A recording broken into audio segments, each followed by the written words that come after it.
Alors, mon nom est Dr Saliou Dieye. Je suis expert fiscal et mandataire judiciaire. Je suis le président de l'Ordre national des experts du Sénégal et ancien président de l'Union des ordres fiscaux de l'Afrique de l'Ouest.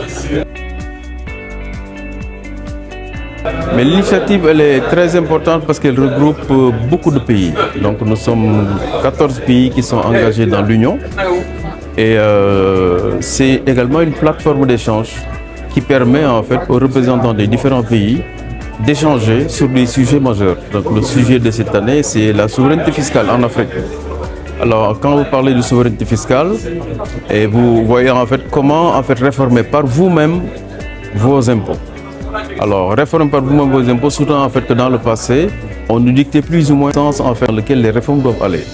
Ce qui est totalement différent maintenant. Aujourd'hui, ce sont les Sénégalais par eux-mêmes qui analysent et évaluent le dispositif fiscal et qui apportent en fait des solutions concrètes à travers des réformes. Voilà en fait globalement ce que je peux en fait retenir. Au-delà de cela, souveraineté fiscale, parce que nous avons constaté en fait fondamentalement que le fichier en fait des contribuables est très restreint au Sénégal. Ça veut dire qu'il n'y a pas beaucoup de personnes en fait qui payent leurs impôts. Nous sommes une population de 18 millions d'habitants. Il y a 6 millions en fait qui composent la population active et sur en fait les 6 millions, il y a moins de 10% qui payent leurs impôts. Ça veut dire qu'à peu près 600 000 personnes. Et vous avez entendu récemment avec l'administration fiscale dire qu'ils ont mobilisé pratiquement 3 000 milliards d'impôts. Alors 3 000 milliards d'impôts qui ont été supportés par 600 000 personnes. Je trouve qu'on doit faire l'inverse. Aujourd'hui, on doit élargir la base pour engranger davantage de ressources fiscales. Le digital, en fait, d'un point de vue technique, peut améliorer le travail que nous faisons parce qu'il nous offre des solutions pour aller beaucoup plus vite. Mais d'un autre côté, il faudrait également que les différentes plateformes qui officient aujourd'hui au niveau de notre pays puissent également payer leurs impôts. Parce que c'est de très grandes plateformes. Vous tous, vous prenez en fait aujourd'hui des images, mais pour faire le montage, vous êtes obligé d'aller au niveau d'une plateforme que vous payez.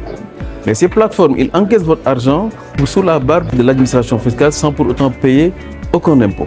C'est cela qui est injuste. Donc, nous devons mettre en place un dispositif pour permettre à ces plateformes-là en fait, de payer. On l'a commencé avec la TVA. Mais vous savez, la TVA, c'est le consommateur final qui le paye. Ça veut dire que la plateforme ne paye pas d'impôt. Il ajuste en fait son modèle économique. Et quand il ajuste le modèle économique, c'est nous, consommateurs finaux, qui payons. Mais il faudrait qu'en fait, ce qu'il engrange en termes de ressources, qu'il puisse payer un impôt direct. C'est ça, en fait, là où se trouve véritablement en fait, la grande réforme.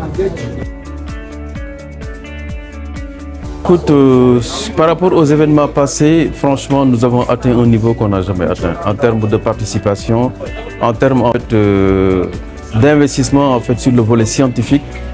Les différents thèmes ont été des thèmes majeurs et les panélistes ont été vraiment top. Franchement, nous sommes satisfaits en fait à 100%.